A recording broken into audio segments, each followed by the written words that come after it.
Bonjour à tous. En judo, le uke c'est le partenaire, littéralement celui qui reçoit. C'est la personne avec qui l'on cherche à progresser. Sans lui, pas de judo possible. C'est parce qu'il est là que je progresse et c'est grâce à moi qu'à son tour, il évolue. C'est le principe d'entraide et prospérité mutuelle. Vous connaissez?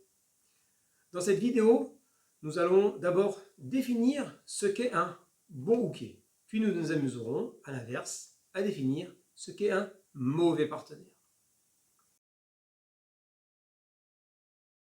Le uke parfait doit l'être tant en situation de travail qu'en situation de randori. Il doit avoir la juste tonicité sans être ni trop mou ni trop raide.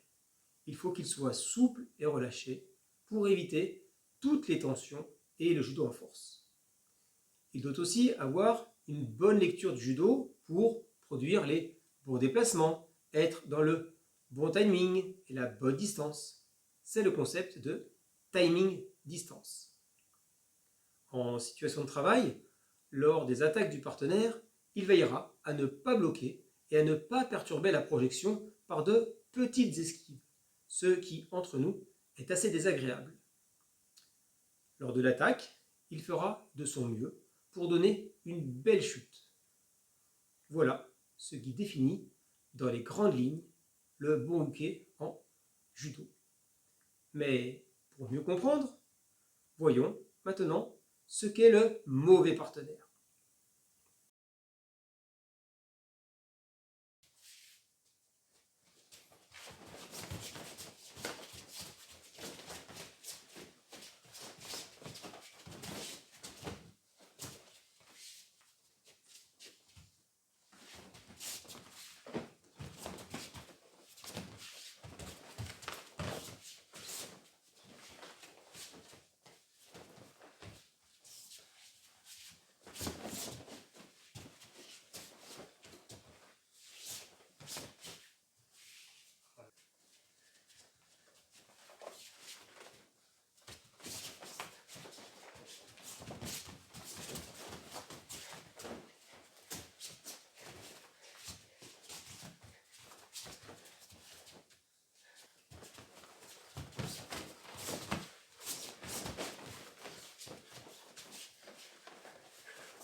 Alors, attends.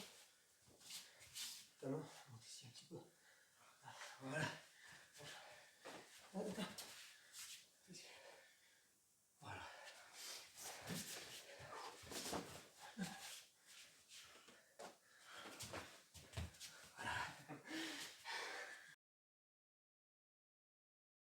L'expression du beau uke se fait bien évidemment dans les séquences d'apprentissage, mais plus encore lors des randori. Devenir un beau uke, cela s'apprend. Prenons le temps dans cette vidéo de voir comment nos experts français définissent le randori et par là même l'attitude que doivent avoir les combattants lors de cet exercice. Pour Frédéric de Montfaucon, le randori, ce n'est pas juste faire pour soi. Pour lui, le sens du judo, c'est aussi servir les autres. Guy Delvin, lui, dénonce ce que l'on voit trop souvent, à savoir des gens qui se tirent la bourre, comme en compète, et qui ne veulent surtout pas tomber. Enfin, pour Patrick Roux, le randori doit pouvoir profiter aux deux. C'est un centre d'expression personnelle. On accepte la chute. Attention, on ne donne pas la chute. Et surtout, pour lui, il souligne que personne ne doit se faire mal. Si l'on résume de manière assez simple, si en randori vous n'avez pas fait de chute, c'est que vous n'avez tout simplement pas fait de randori. Vous pouvez retrouver le point de vue de ces trois experts dans les liens dans la description, sous la vidéo. Le rôle de uke est un apprentissage tout au long de sa formation de judoka.